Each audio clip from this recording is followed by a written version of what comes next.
Chapter 5 of The Jimmy John Boss and Other Stories by Owen Wister. This recording is in the public domain. Chapter 5 20 Minutes for Refreshments. Upon turning over again my diary of that excursion to the Pacific, I find that I set out from Atlantic waters on the 30th day of a backward and forlorn April, which had come and done nothing towards making its share of spring, but had gone, missing its chance, leaving the trees as bare as it had received them from the winds of March. It was not bleak weather alone, but care that I sought to escape by a change of sky, and I hoped for some fellow traveler who might begin to interest my thoughts at once. No such person met me in the several Pullmans which I inhabited from that afternoon until the forenoon of the following Friday. Through that long distance, though I had slanted southwestward across a multitude of states and vegetations, and the Mississippi lay 1,100 miles to my rear, the single event is my purchasing some cat's eyes of the newsagent at Sierra Blanca. Save this, my diary contains only neat additions of daily expenses and moral reflections of a delicate and restrained melancholy. They were Pecos cat's eyes, he told me, obtained in the rocky canyons of that stream, and destined to be worth little until fashion turned from foreign jewels to become aware of these fine native stones. And I, glad to possess the jewels of my country, chose 2 bracelets and a necklace of them, paying but $20 for 15 or 16 cat's eyes, and resolved to give them a setting worthy of their beauty. The diary continues with moral reflections upon the servility of our taste before anything European, and the handwriting is clear and deliberate. It abruptly becomes hurried and at length well nigh illegible. It is best, I think, that you should have this portion as it comes, unpolished, unamended, unarranged, hot, so to speak, from my immediate pencil, instead of cold from my subsequent pen. I shall disguise certain names, but that is all. Friday forenoon, May 5th. I don't have to gaze at my cat's eyes to kill time any more. I'm not the only passenger any more. There's a lady. She got in at El Paso. She has taken the drawing room, but sits outside reading newspaper cuttings and writing letters. She is 60, I should say, and has a cap and 1 gray curl. This comes down over her left ear as far as purple ribbon which suspends a medallion at her throat. She came in wearing a sage green duster of pongee silk, pretty nice, only the buttons are as big as those largest mint drops. "You porter," she said, "brush this." He put down her many things and received it. Her dress was sage green, and pretty nice, too. "You porter," she said, "open every window. Why, they are, I declare. What's the thermometer in this car?" "95, ma'am. Folks mostly travelin'." "That will do, porter. Now you go make me a pitcher of lemonade right quick." She went into the stateroom and shut the door. When she came out she was dressed in what appeared to be chintz bedroom curtains. They hang and flow loosely about her, and are covered with a pattern of pink peonies. She has slippers Turkish that stare up in the air, pretty handsome and comfortable. But I never before saw any one travel with fly paper. It must be hard to pack. But it's quite an idea in this train. Fully a dozen flies have stuck to it already, and she reads her clippings, and writes away, and sips another glass of lemonade, all with the most extreme appearance of leisure, not to say sloth. I can't imagine how she manages to produce this atmosphere of indolence when in reality she is steadily occupied. Possibly the way she sits. But I think it's partly the bedroom curtains. These notes were interrupted by the entrance of the new conductor. "If you folks have chartered a private car, just say so," he shouted instantly at the sight of us. He stood still at the extreme end and removed his hat, which was acknowledged by the lady. "Travel is surely very light, Gadston," she assented, and went on with her writing. But he remained standing still, and shouting like an orator. "Sprinkle the floor of this car, Julius, and let the poor passengers get a breath of cool. My lands!" He fanned himself sweepingly with his hat. He seemed but little larger than a red squirrel, and precisely that color. Sorrel hair, sorrel eyebrows, sorrel freckles, light sorrel mustache, thin aggressive nose, receding chin, and black, attentive, prominent eyes.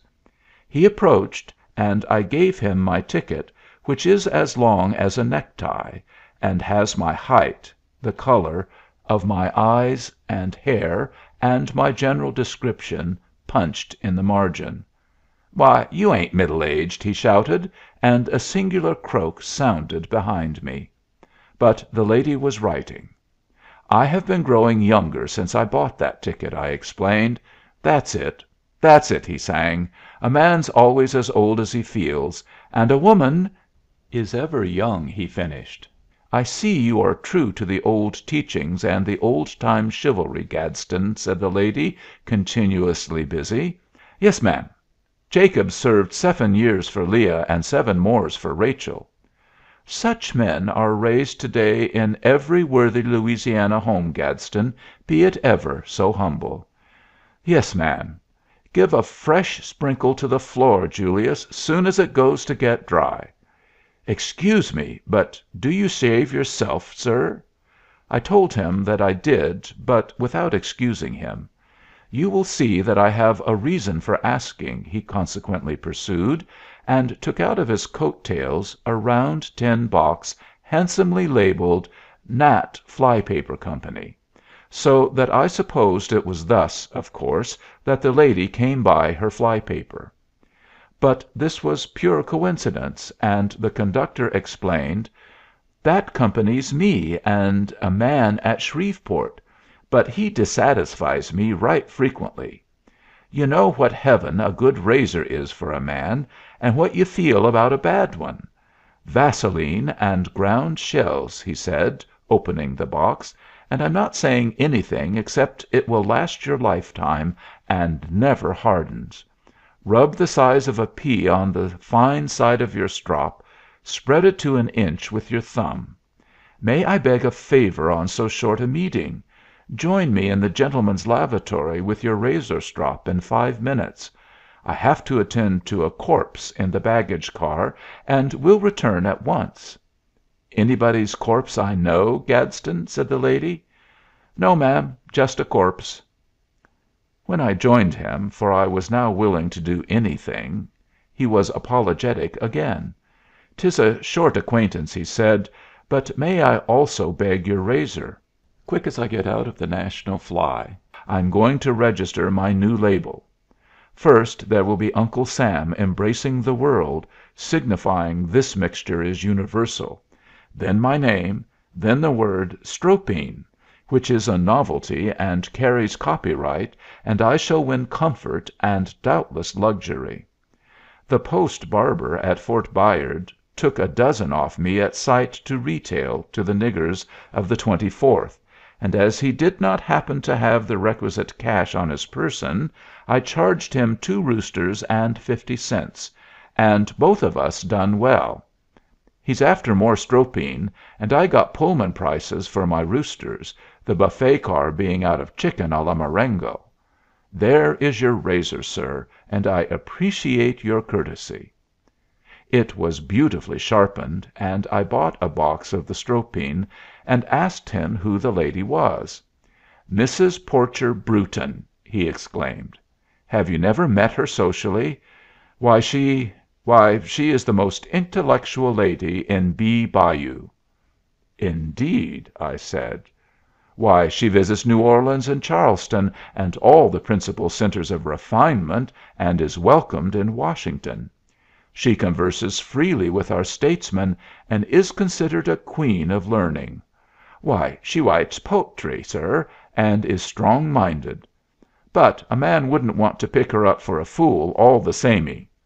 "I shouldn't. I don't," said I. "Don't you do it, sir. She's run her plantation all alone since the colonel was killed in '62.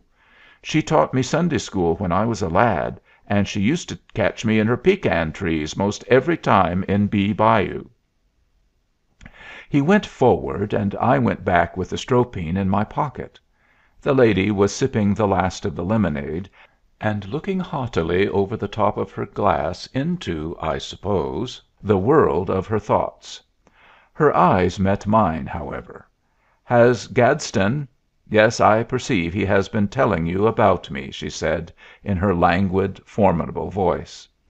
She set her glass down and reclined among the folds of the bedroom curtains, considering me.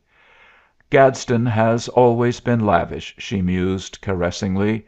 "He seems destined to succeed in life." I hazarded, "Ah." She sighed with decision. "He will fail." As she said no more, and as I began to resent the manner in which she surveyed me, I remarked, "You seem rather sure of his failure." "I am old enough to be his mother, and yours," said Mrs. Porcher Brewton among her curtains. "He is a noble hearted fellow, and would have been a high souled Southern gentleman if born to that station.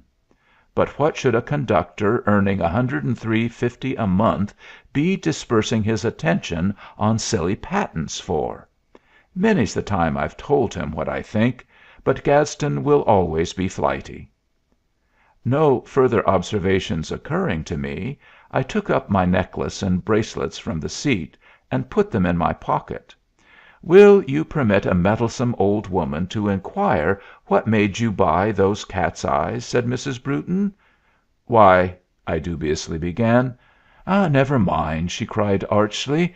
"If you were thinking of some one in your Northern home, they will be prized because the thought, at any rate, was beautiful and genuine. Where'er I roam, whatever realms I see, my heart untraveled fondly turns to thee. Now don't you be embarrassed by an old woman." I desired to inform her that I disliked her, but one can never do those things; and, anxious to learn what was the matter with the cat's eyes, I spoke amiably and politely to her. "$20," she murmured. "And he told you they came from the Pecos?" She gave that single melodious croak I had heard once before. Then she sat up, with her back as straight as if she was 20. "My dear young fellow, never do you buy trash in these trains. Here you are with your coat full of what's Gadsden's absurd razor concoctions? Strop, oh, bother! And Chinese paste buttons. Last summer on the Northern Pacific the man offered your cat's eyes to me as native gems found exclusively in Dakota.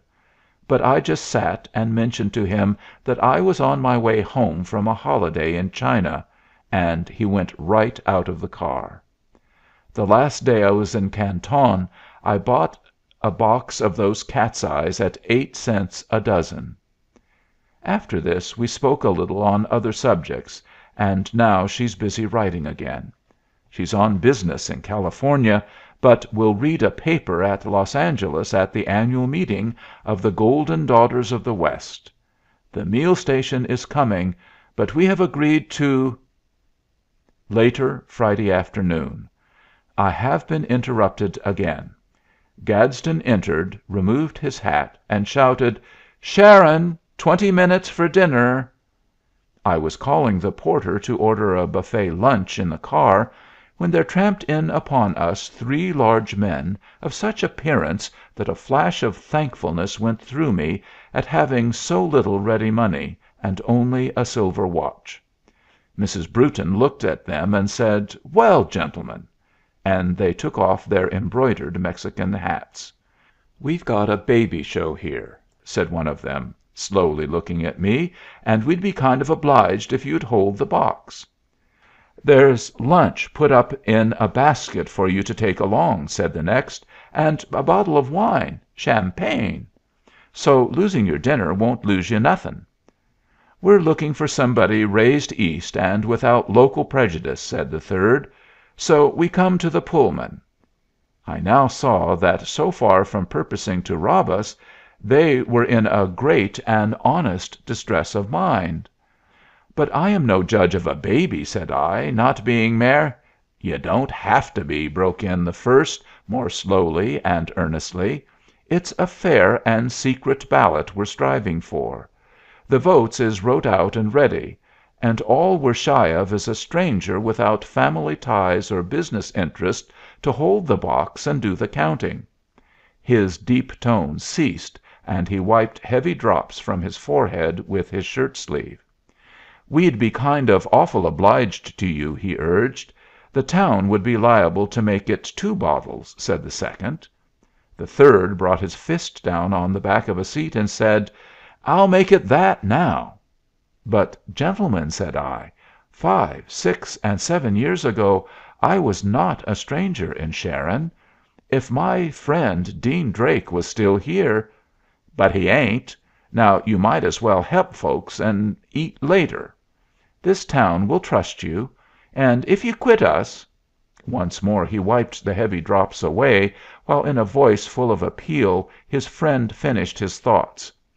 "If we lose you, we'll likely have to wait till this train comes in to morrow for a man satisfactory to this town, and the show is costing us a heap."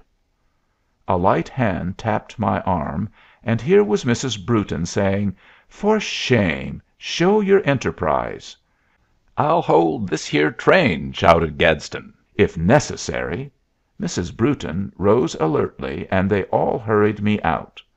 "My slippers will stay right on when I'm down the steps," said Mrs. Brewton, and Gadsden helped her descend into the blazing dust and sun of Sharon. "Gracious!" said she, "what a place! But I make it a point to see everything as I go." Nothing had changed. There, as of old, lay the flat litter of the town: sheds, stores, and dwellings, a shapeless congregation in the desert, gaping wide everywhere to the glassy, quivering immensity; and there, above the roofs, turned the slatted wind wheels.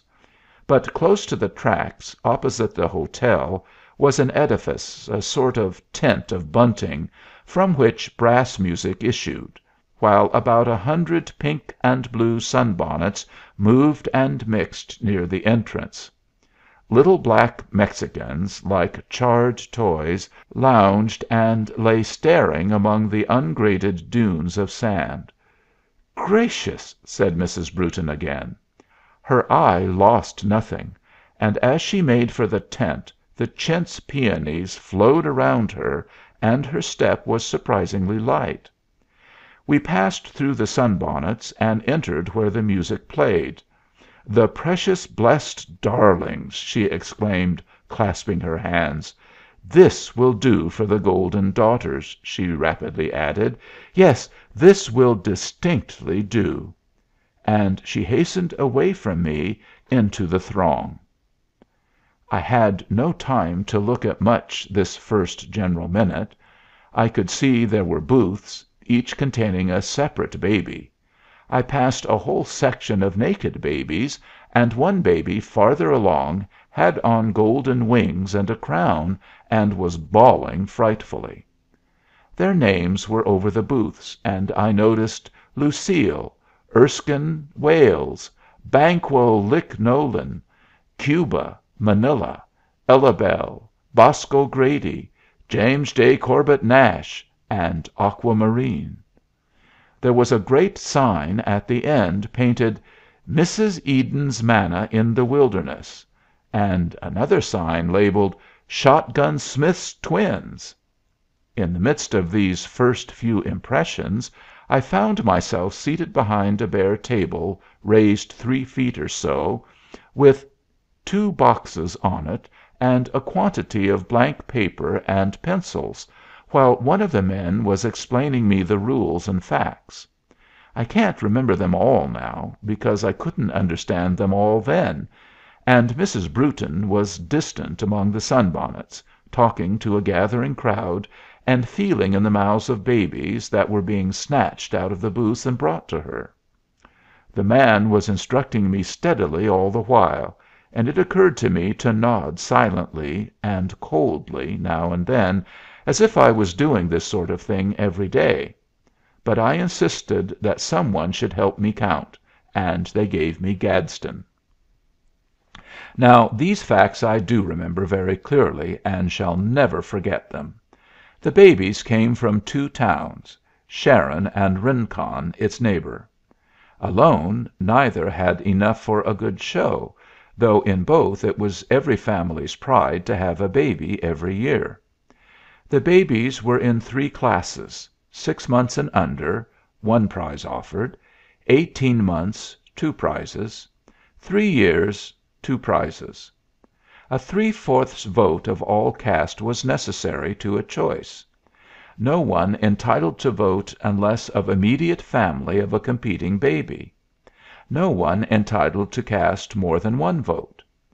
There were rules of entry and fees, but I forget them, except that no one could have 2 exhibits in the same class. When I read this, I asked, "How about twins?" "Well, we didn't kind of foresee that," muttered my instructor painfully. "What would be your idea?" "Look here, you sir," interposed Mrs. Brewton. "He came in to count votes." I was very glad to have her back. "That's right, ma'am," admitted the man. "He needn't to say a thing. We've only got 1 twins entered," he pursued, "which we're glad of. Shotgun." "Where is this Mr. Smith?" interrupted Mrs. Brewton. "Uptown, drinking, ma'am." "And who may Mr. Smith be?" "Most popular citizen of Rincon, ma'am. We had to accept his twins because well, he come down here himself, and most of Rincon came with him, and as we aimed to have everything pass off pleasant like." "I quite comprehend," said Mrs. Brewton. "And I should consider twins within the rule, or any number born at one time. But little Aquamarine is the finest single child in that 6 months class. I told her mother she ought to take that splurgy ring off the poor little thing's thumb. It's most unsafe. But I should vote for that child myself." "Thank you for your valuable endorsement," said a spruce, slim young man. "But the public is not allowed to vote here," he added. He was standing on the floor and resting his elbows on the table. Mrs. Brewton stared down at him. "Are you the father of the child?" she inquired. "Oh no, I am the agent. Aquamarine's agent?" said Mrs. Brewton sharply. "Ha, ha!" went the young man. "Ha! Well, that's good too. She's part of our exhibit. I'm in charge of the manifests, don't you know?" "I don't know," said Mrs. Brewton. "Why, Mrs. Eden's manna in the wilderness. Nourishes, strengthens, and makes no unhealthy fat. Take a circular, and welcome. I'm travelin' for the manna. I organized this show. I've conducted 28 similar shows in 2 years. We hold them in every State and Territory. 2nd of last March I gave Denver. You heard of it, probably." "I did not," said Mrs. Brewton. "Well, I thought every person up to date had heard of Denver's Olympic Offspring Oleo." "Is it up to date to loll your elbows on the table when you're speaking to a lady?" inquired Mrs. Brewton. He jumped, and then grew scarlet with rage. "I didn't expect to learn manners in New Mexico," said he. "I doubt if you will," said Mrs. Brewton, and turned her back on him. He was white now, but better instincts, or else business, prevailed in his injured bosom. "Well," said he, "I had no bad intentions. I was going to say you'd have seen 10,000 people and 500 babies at Denver. And our Manifeds won out to beat the band. 3 first medals, and all exclusively manna fed. We took the costume prize also. Of course, here in Sharon I've simplified. No special medal for weight, beauty, costume, or decorated perambulator. Well, I must go back to our exhibit. Glad to have you give us a call up there, and see the medals we're offering, and our 15 manna feds, and take a package away with you." He was gone. The voters had been now voting in my 2 boxes for some time, and I found myself hoping the manna would not win, whoever did. But it seemed this agent was a very capable person. To begin with, every family entering a baby drew a package of the manna free, and one package contained a diamond ring. Then he had managed to have the finest babies of all classes in his own exhibit. This was incontestable, Mrs. Brewton admitted, after returning from a general inspection, and it seemed to us extraordinary. "That's easy, ma'am," said Gadsden. "He came around here a month ago. Don't you see?" I did not see, but Mrs. Brewton saw at once. He had made a quiet selection of babies beforehand, and then introduced the manna into those homes. And everybody in the room was remarking that his show was very superior, taken as a whole, they all added, taken as a whole. I heard them as they came up to vote for the 3-year and the 18-month classes. The 6th month was to wait till last, because the 3rd box had been accidentally smashed by Mr. Smith. Gadsden caught several trying to vote twice. "No, you don't," he would shout. "I know faces. I'm not a conductor for nothing." And the victim would fall back amid jeers from the sunbonnets. Once the passengers sent over to know when the train was going. "Tell them to step over here and they'll not feel so lonesome," shouted Gadsden. And I think a good many came. The band was playing "White Wings," with quite a number singing it, when Gadsden noticed the voting had ceased, and announced this ballot closed. The music paused for him, and we could suddenly hear how many babies were in distress. But for a moment only. As we began our counting, "White Wings" resumed, and the sunbonnets outsang their progeny. There was something quite singular in the way they had voted. Here are some of the 3-year-old tickets. First choice, Ulysses Grant Bloom. Second choice, Lewis Hendricks. First choice, James Redfield. Second, Lewis Hendricks. First, Elk Chester. Second, Lewis Hendricks. "Can it be?" said the excited Gadsden. "Finish these quick. I'll open the 18-monthers." But he swung round to me at once. "See there!" he cried. "Read that! And that!" He plunged among more, and I read, "First choice, Lawrence Nepton Ford, Jr. Second, Iona Judd. First choice, Mary Louise Kenton. Second, Iona Judd." "Hurry up!" said Gadsden. "That's it." And as we counted, Mrs. Brewton looked over my shoulder and uttered her melodious croak, for which I saw no reason. "That young whippersnapper will go far," she observed. Nor did I understand this. But when they stopped the band for me to announce the returns, one fact did dawn on me even while I was reading. 3-year-olds, whole number of votes cast 300, necessary to a choice 225. Second prize, Lewis Hendricks, receiving 300. First prize, largest number of votes cast, 11 for Salvisa Van Meter, no award. 18-month class, whole number of votes cast 300, necessary to a choice 225. Second prize, Iona Judd, receiving 300.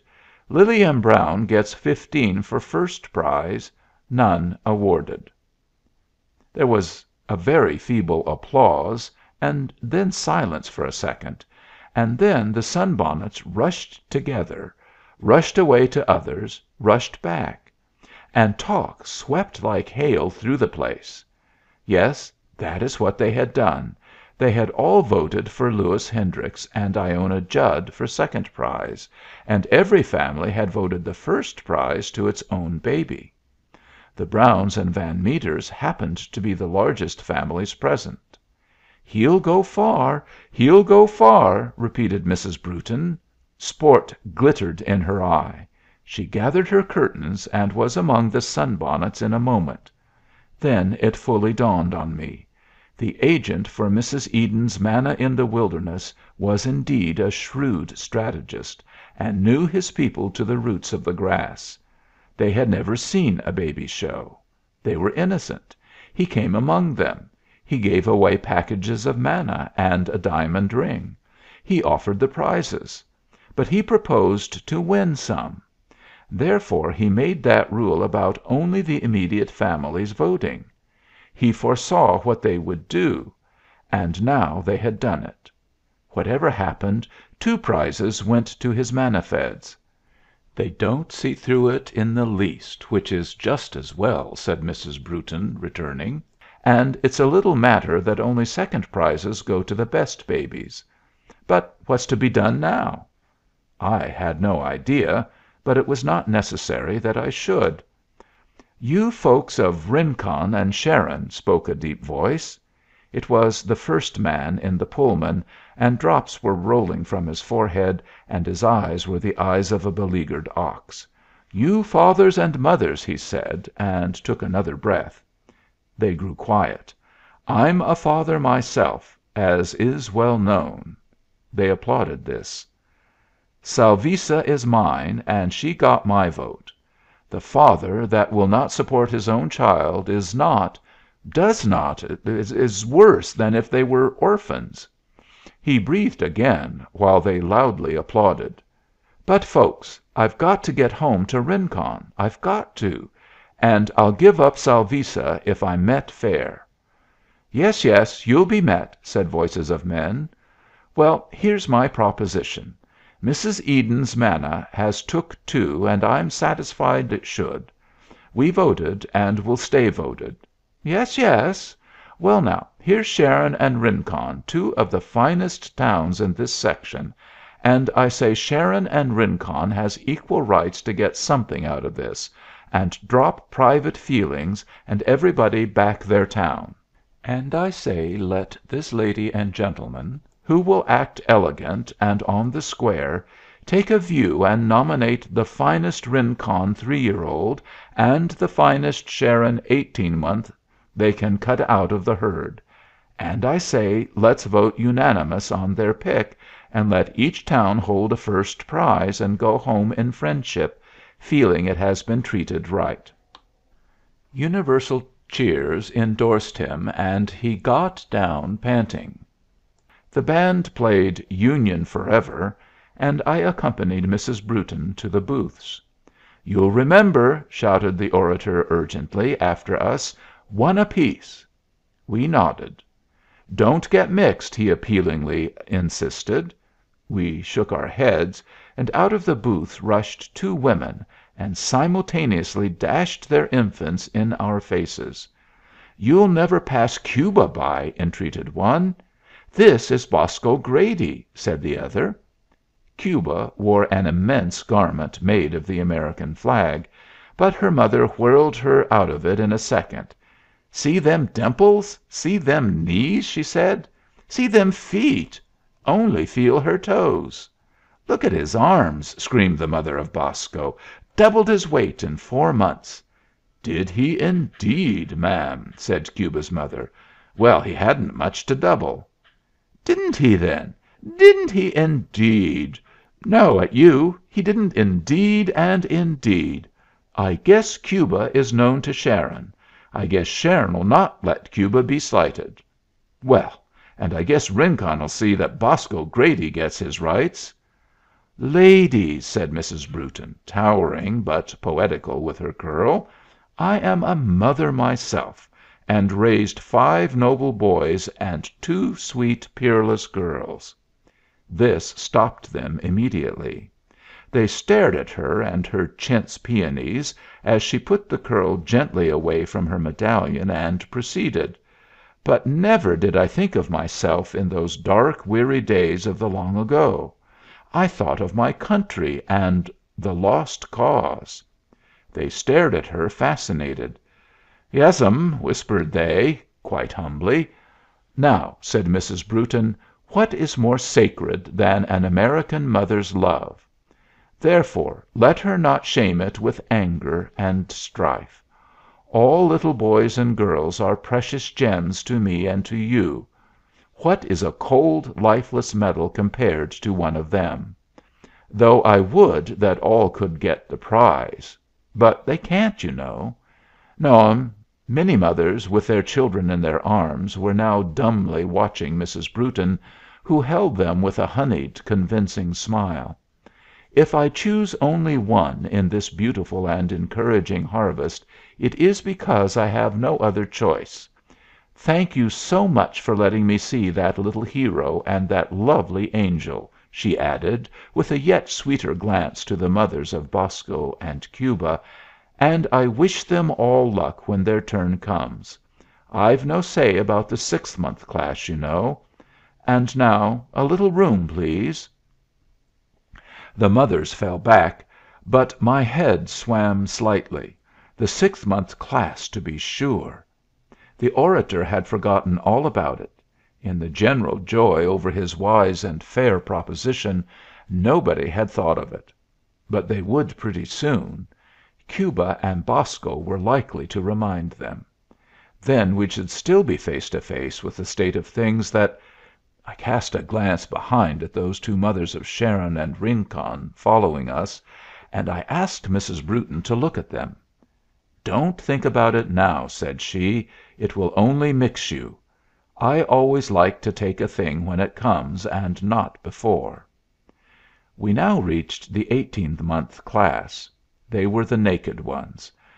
The 6th month had stayed nicely in people's arms; these were crawling hastily everywhere, like crabs upset in the market, and they screamed fiercely when taken upon the lap. The mother of Thomas Jefferson Brayan Lucas showed us a framed letter from the statesman for whom her child was called.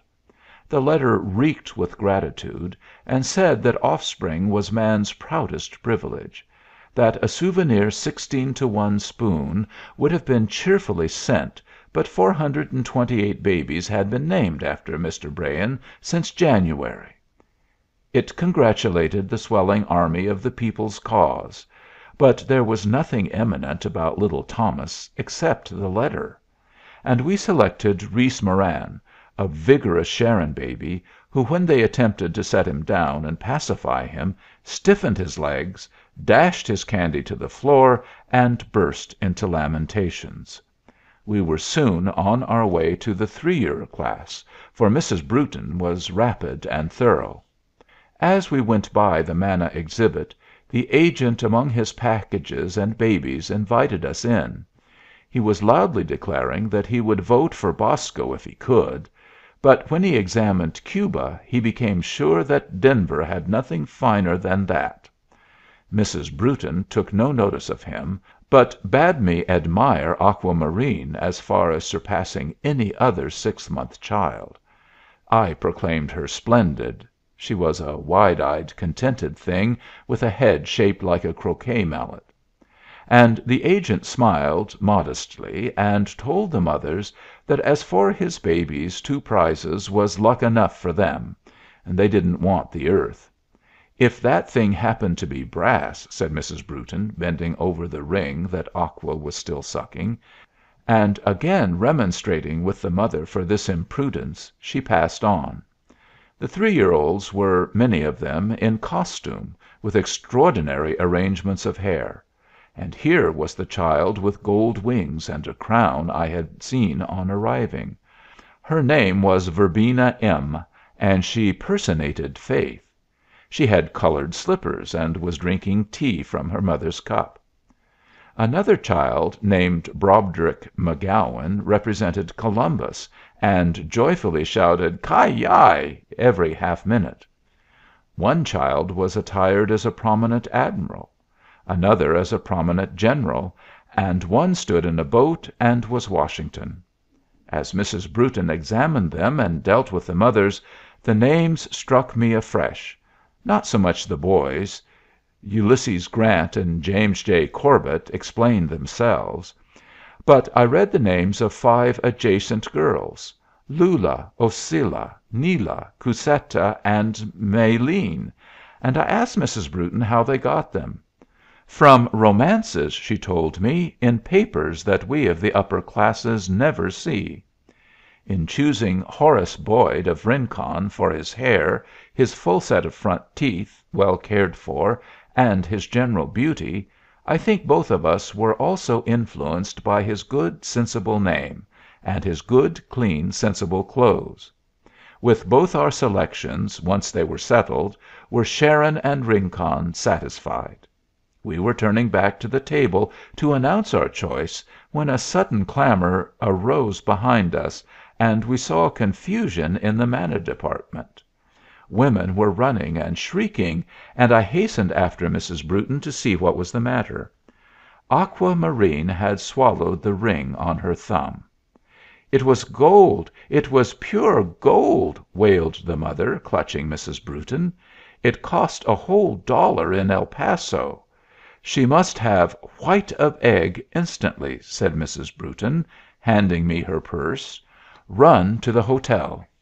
"Save your money," said the agent, springing forward with some eggs in a bowl. "Lord, you don't catch us without all the appliances handy. We'd run behind the trade in no time. There now, there," he added comfortingly to the mother. "Will you make her swallow it? Better let me. Better let me. And here's the emetic. Lord, why, we had 3 swallowed rings at the Denver, Olio, and I got 'em all safe back within 10 minutes after time of swallowing." "You go away," said Mrs. Brewton to me, "and tell them our nominations." The mothers sympathetically surrounded poor little Aqua, saying to each other, "She's a beautiful child. Sure, indeed, she is. But the manna feds has had their turn. Sure, indeed, they've been recognized," and so forth, while I was glad to retire to the voting table. The music paused for me, and as the crowd cheered my small speech, some one said, "And now what are you going to do about me?" It was Bosco Grady back again, and close behind him Cuba. They had escaped from Mrs. Brewton's eye, and had got me alone. But I pretended in the noise and cheering not to see these mothers. I noticed a woman hurrying out of the tent, and hoped Aqua was not in further trouble. She was still surrounded, I could see. Then the orator made some silence, thanked us in the names of Sharon and Rincon, and proposed our candidates be voted on by acclamation. This was done. Rincon voted for Sharon and Reese Moran in a solid roar, and Sharon voted for Rincon and Horace Boyd in a roar equally solid. So now each had a prize, and the whole place was applauding happily, and the band was beginning again, when the mothers with Cuba and Bosco jumped up beside me on the platform, and the sight of them produced immediate silence. "There's a good many here has a right to feel satisfied," said Mrs. Grady, looking about, "and they're welcome to their feelings. But if this meeting thinks it is through with its business, I can tell it that it ain't. Not if it acts honorable, it ain't. Does those that have had their chance, and those that can take home their prizes, expect us 6-month mothers come here for nothing? Do they expect I brought my Bosco from Rincon to be insulted, and him the pride of the town?" "Cuba is known to Sharon," spoke the other lady. "I'll say no more." "Jumping Jeans!" murmured the orator to himself. "I can't hold this train much longer," said Gaston. "She's due at Lordsburg now." "You'll have made it up by Tucson, Gadsden," spoke Mrs. Brewton quietly, across the whole assembly from the manna department. "As for towns," continued Mrs. Grady, "that think anything of a baby's that only got 3 teeth " "Ha!" laughed Cuba's mother shrilly. "Teeth! Well, we're not proud of bald babies in Sharon." Bosco was certainly bald. All the men were looking wretched, and all the women were growing more and more like eagles.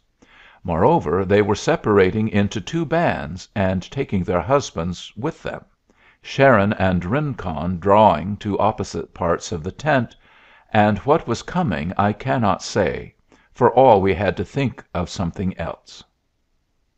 A third woman, bringing a man, mounted the platform. It was she I had seen hurry out.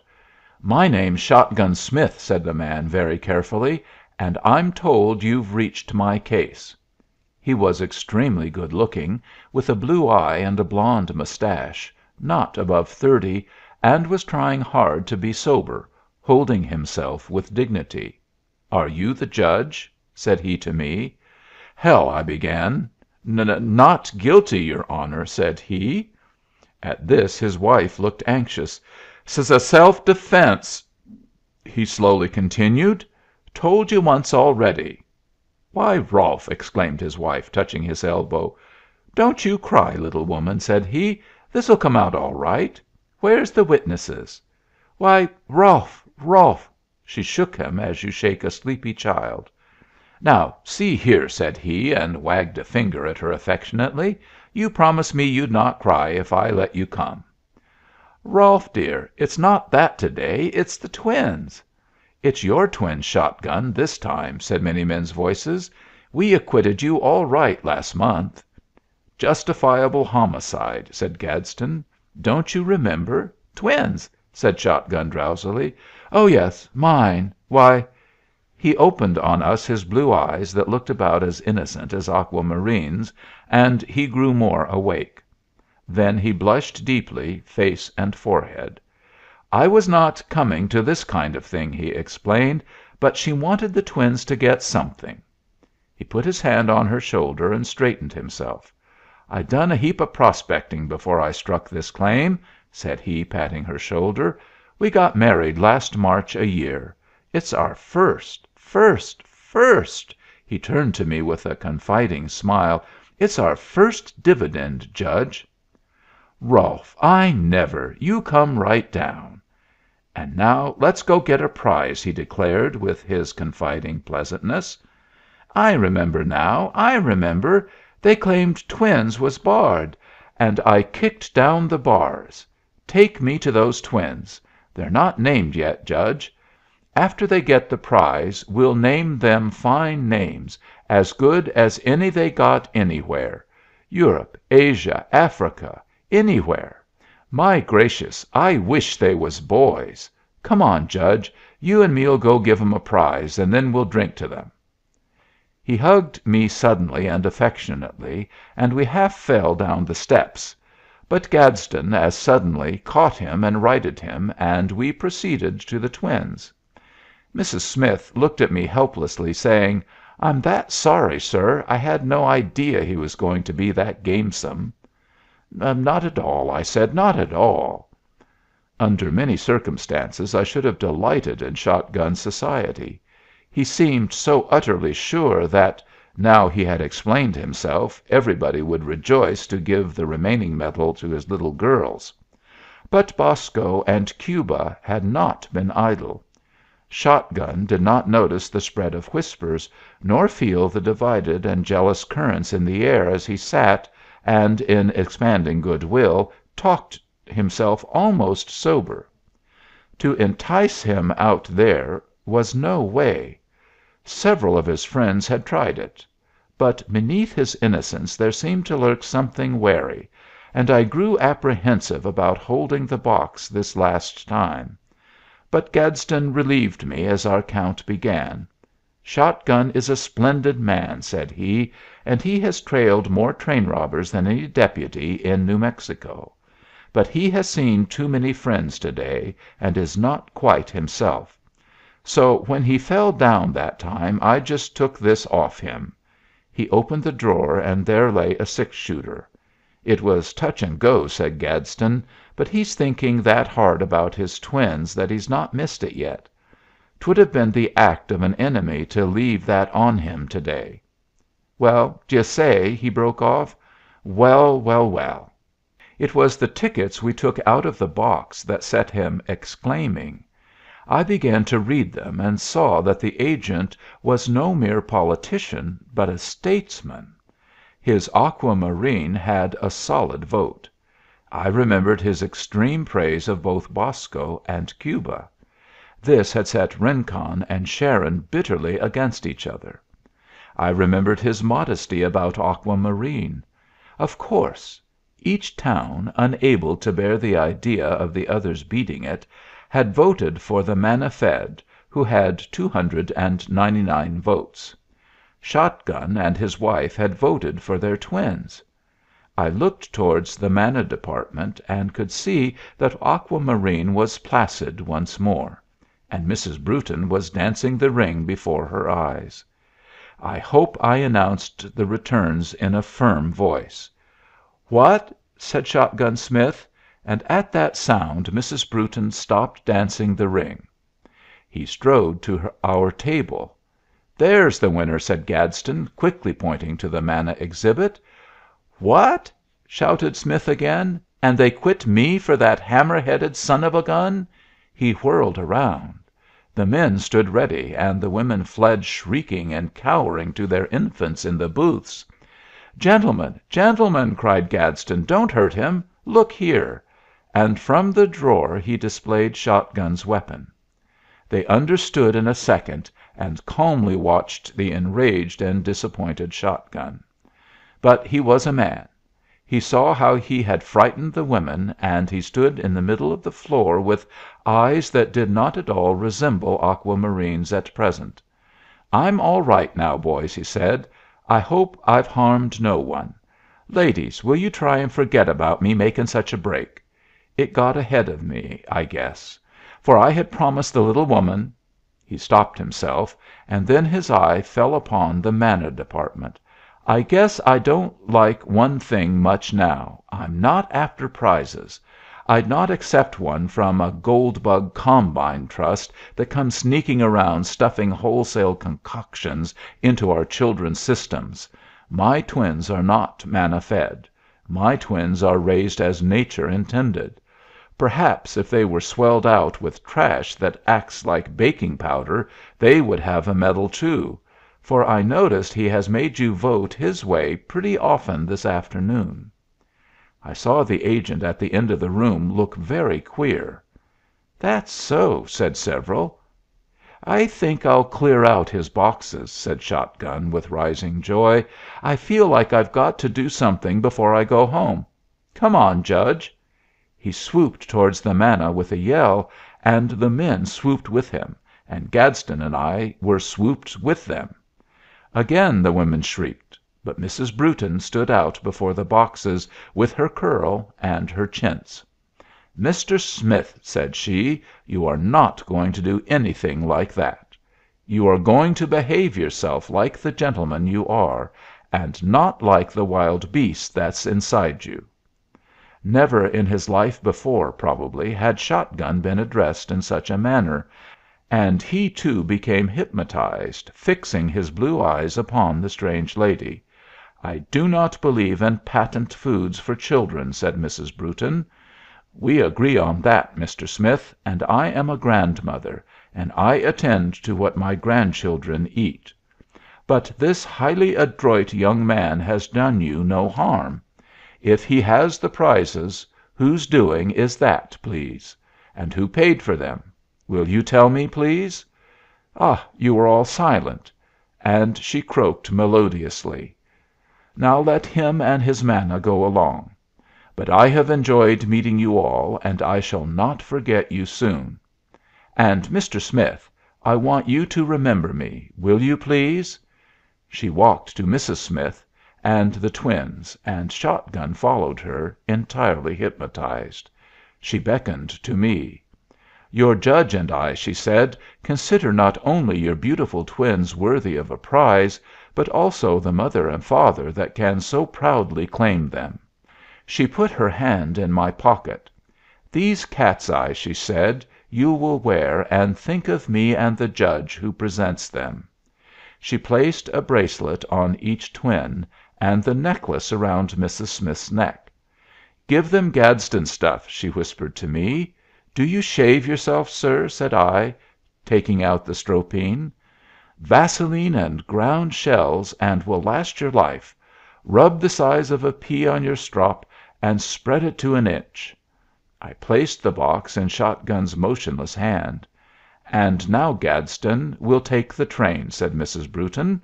"Here's your lunch, here's your wine," said the orator, forcing a basket upon me. "I don't know what we'd have done without you and your mother." A flash of indignation crossed Mrs. Brewton's face, but changed to a smile. "You forgot to name my girls!" exclaimed Shot gun, suddenly finding his voice.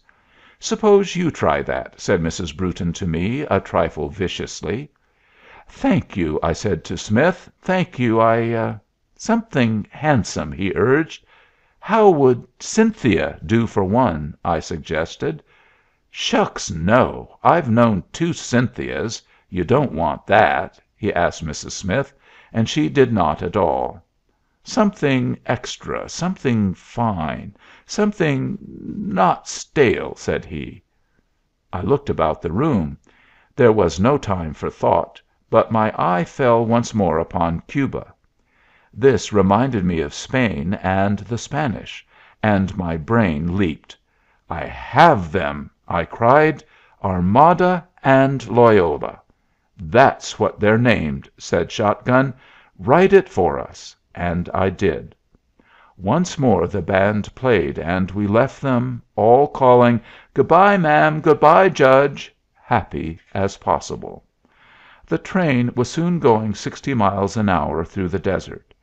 We had passed Lordsburg, San Simon, and were nearly at Benson before Mrs. Brewton and Gadston, whom she made sit down with us, and I finished the lunch and champagne. "I wonder how long he'll remember me," mused Mrs. Brewton at Tucson, where we were on time. "That woman is not worth one of his boots." Saturday afternoon, May 6th. Near Los Angeles.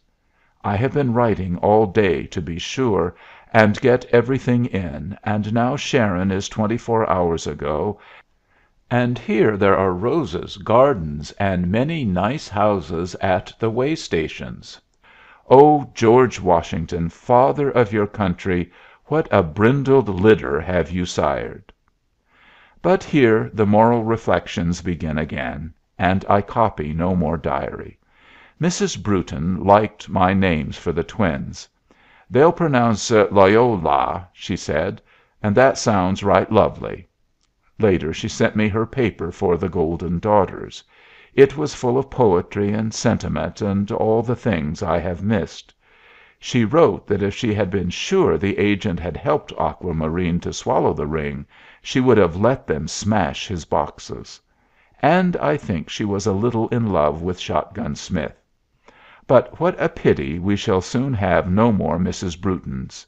The causes that produced her, slavery, isolation, literary tendencies, adversity, game blood, that combination is broken forever. I shall speak to Mr. Howells about her. She ought to be recorded. End of Chapter 5